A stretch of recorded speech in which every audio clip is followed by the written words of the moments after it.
I thought the defense got a lot of the headlines this spring, and deservedly so.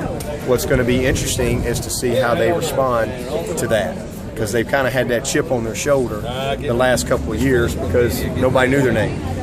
Whereas now, coming into this season, everybody knows who Corey and Vic and Shaq and Grady and Stephon and all those guys are, and how do they handle that part of it? So will they still play with that same chip on their shoulder, sense of urgency?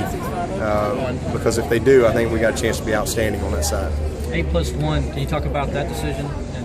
Well, I've obviously been for that. I mean, we've been playing 8+2 around here for a while.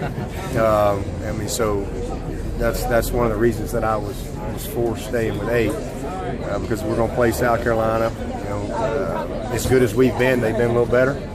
They've been top 10, 1-11 a couple years in a row as well. So that's been a tough game for us, and obviously the rival game. And then we've played Auburn 3 years in a row. We played Georgia now going 2 years in a row. We got Notre Dame next year. You go 9, and now you continue to do that. Well, you can schedule yourself out of a chance to be in the hunt pretty quick. So I think this just gives us that flexibility to be able to have great competition within our conference, and also be able to step out of conference and kind of bring in a different flavor. And I think all those things have helped us. You're doing a great job nationally. As y'all have heard me say many times, I mean, it's one thing to schedule those type of games, but you got to win your share of them. Not going to win them all, but you got to win your fair share. And we've done that, and that's why we've been able to be nationally relevant. You beat LSU, you beat Auburn, you beat Georgia, you beat Ohio State. As you step out of conference, then that changes things, and that's what's happened with our program. That's what's happened with our conference. And so I like that flexibility of being able to continue to do that. And if you'd gone to 9, then that would have really limited us. Some conference teams are talking about playing one another in non-conference games. The teams they don't play during the season. Do you guys think about that at all? Like if you don't play on the other division? Yeah, I think they're gonna.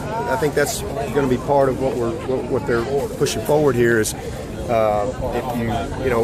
What that allows us to do is, like, for example, I would like for every guy that comes here to be able to play everybody in this league throughout their career.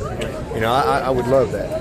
And I don't think we go back to Virginia till like 22 or something like that. And that seems like a long time. And so to have the flexibility to be able to maybe look at your schedule and say, okay, let's schedule them as one of those other games, the +2 for our model, in addition to South Carolina. I think that really gives you the type of flexibility that we need, because sometimes it might be hard to get some of those games for everybody in our conference. So to have the flexibility within, and it doesn't count as a conference game, I think that's a positive. The draft. Can we get you to go ahead and get your autographs now? Yeah. Okay.